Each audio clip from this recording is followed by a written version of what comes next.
Bonjour tout le monde. Certains musulmans n'ont pas apprécié le sujet de ma vidéo précédente intitulée « La plus grosse bourde de chaînes islamistes ».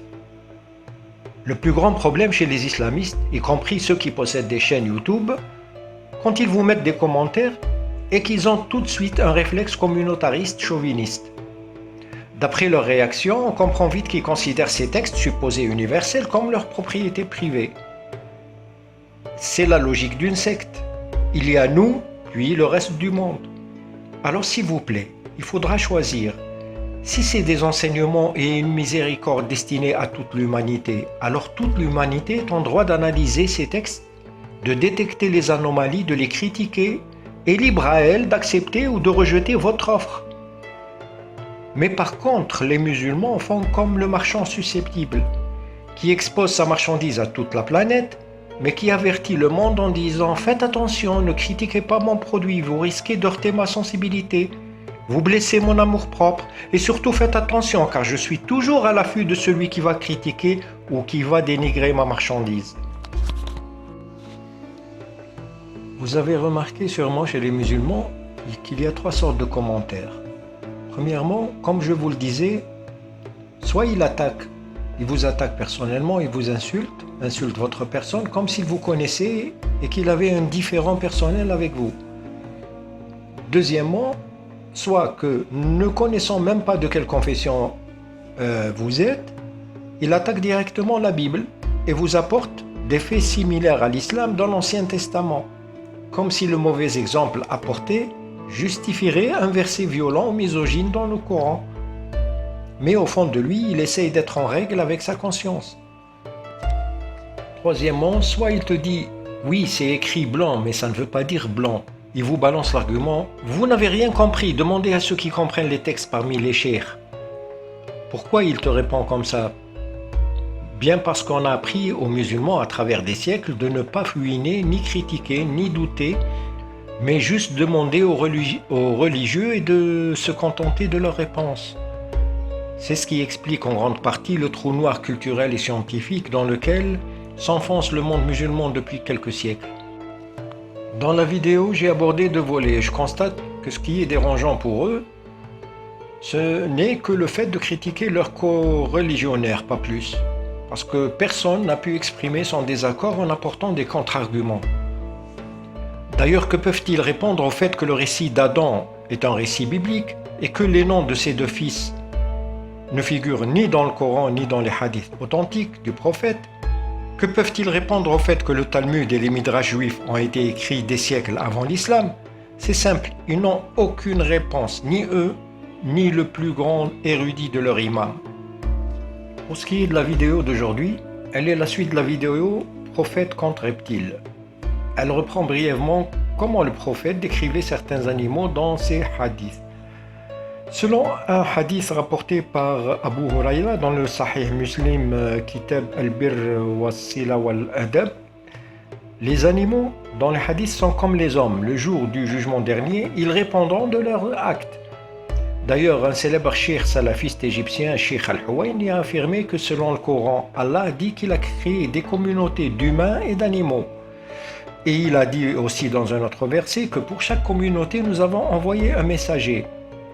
Donc, sachez que les fourmis en tant que communauté, Ummah, ont eu leurs prophètes, les cafards ont eu leurs prophètes et toutes les communautés animales ont eu leurs prophètes, etc. Commençons par l'âne. L'âne dans la sourate 31, verset 19. Sois modeste dans ta démarche et baisse ta voix, car la plus détestée des voix, c'est bien la voix des ânes. Ici, Allah est en train de mépriser et citer comme un mauvais exemple la voix d'une de ses créatures. Est-ce logique? Puisque c'est toi, Allah, qui lui a créé cette voix, est-ce possible qu'un Dieu omnipotent et miséricordieux parle ainsi d'un animal? Ensuite, nous passons au chien. Le chien dans Sahih al-Bukhari, livre du début de la création, le prophète dit « Les anges n'entrent pas dans une maison où se trouve un chien ou une statue ». C'était raconté par Aïcha qui a dit que le prophète a eu la promesse de l'ange Gabriel de le visiter à un moment précis. Mais l'ange Gabriel n'était pas au rendez-vous. Le prophète s'est inquiété pendant 40 jours jusqu'à ce qu'il découvre un chiot caché sous son lit. Alors il le fit sortir. C'est ainsi que l'ange Gabriel est réapparu. Mohammed a interrogé l'ange Gabriel sur son absence et l'ange Gabriel a répondu à Mohammed: nous les anges, nous n'entrons pas dans une maison où se trouve un chien ou une image. Pourtant, il y a aussi un hadith du prophète qui dit que chacun de nous est accompagné pendant toute sa vie par deux anges, l'un à sa droite et l'autre à sa gauche. L'un inscrit toutes les bonnes actions et l'autre toutes les mauvaises actions. Je me demande si jamais quelqu'un a un chien chez lui. Une fois arrivé chez lui à la maison, comment font les deux anges? Ils vont rester sur le palier et l'enregistrement des actes va être suspendu. Par ailleurs, il est connu que l'âne et le chien, auxquels on rajoute la femme, ne sont pas conseillés pour passer devant celui qui fait sa prière. Sahih Muslim, dans le livre de la prière. Continuons toujours avec le chien. Dans le Musnad Ahmed, Ibn Omar a dit: le prophète a chargé un groupe de personnes d'éliminer les chiens de la cité. Et j'étais parmi eux. Nous avons tué tous les chiens et nous avons rencontré une femme qui venait juste d'arriver de la campagne. Nous avons aussi tué son chien. Toujours dans le Sahih Muslim, toujours Ibn Omar affirme que le prophète leur a ordonné de tuer les chiens, sauf les chiens de chasse et les chiens qui gardent les troupeaux. Poursuivons toujours dans le Sahih Muslim, Ibn Hurayra a dit que le prophète dit que celui qui adopte un chien de compagnie, c'est-à-dire autre que celui utile pour la chasse ou la garde du bétail, voit ses bonnes actions diminuer chaque jour de la valeur de 2 onces. Ensuite, toujours dans le Sahih Muslim, le livre de la prière, le prophète a dit: le chien noir est un démon. Donc, il est halal de le tuer.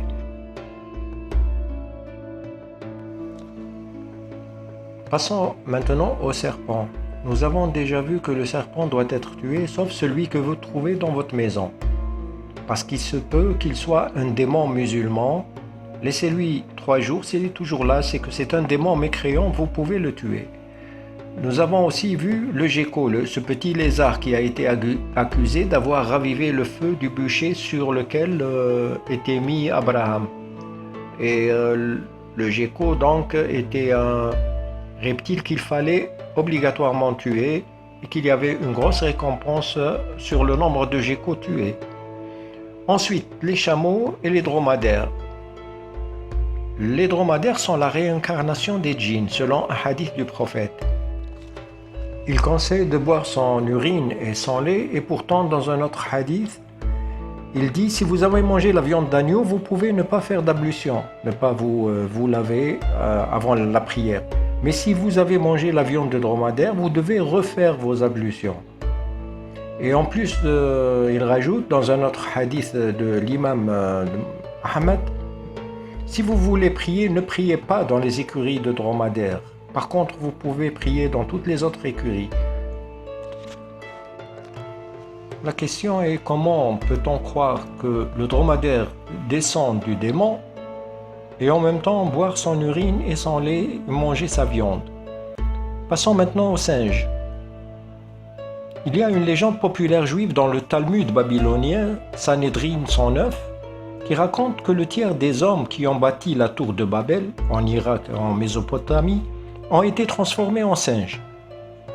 Plus tard, ce récit a été copié dans le Coran en parlant des Juifs qui ont transgressé le Shabbat. La sourate La Vache, Al-Baqarah, verset 65, « Vous avez certainement connu ceux des vôtres qui transgressent le Sabbat. Eh bien, nous leur dîmes, soyez des singes abjects. » Cette même phrase a été reprise dans une autre sourate, sourate Les Murailles, verset 166. Le Coran poursuit la transformation des enfants d'Israël en s'inspirant de leurs propres légendes talmudiques et midrashiques. Cette fois, il rajoute le porc dans la sourate Al-Maïda, la table servie, verset 60. Il dit: « Puis-je vous informer de ce qu'il y a de pire en fait de rétribution auprès d'Allah? celui qu'Allah a maudit, celui qui a encouru sa colère et ceux dont il a fait des singes, des porcs, et de même celui qui a adoré le tagut, ceux-là ont la pire des places et sont les plus égarés du chemin droit. Nous terminons cette vidéo par un hadith du prophète dans le Sahih Muslim, selon Abu Huraira. Le prophète a raconté qu'autrefois une communauté de juifs avait disparu. On ne l'a plus retrouvée. Et je vous dis qu'est-ce qu'elle est devenue? Elle est devenue une communauté de souris. C'est-à-dire que les souris actuelles, de nos jours, sont les descendants de cette communauté de juifs transformés. Et le prophète rajoute à ses compagnons, ne voyez-vous pas que si on leur met du lait de brebis à ces souris, elles le boivent. Par contre, comme les juifs, si on leur met du lait de chamelle, elles s'en détournent. Bonne soirée.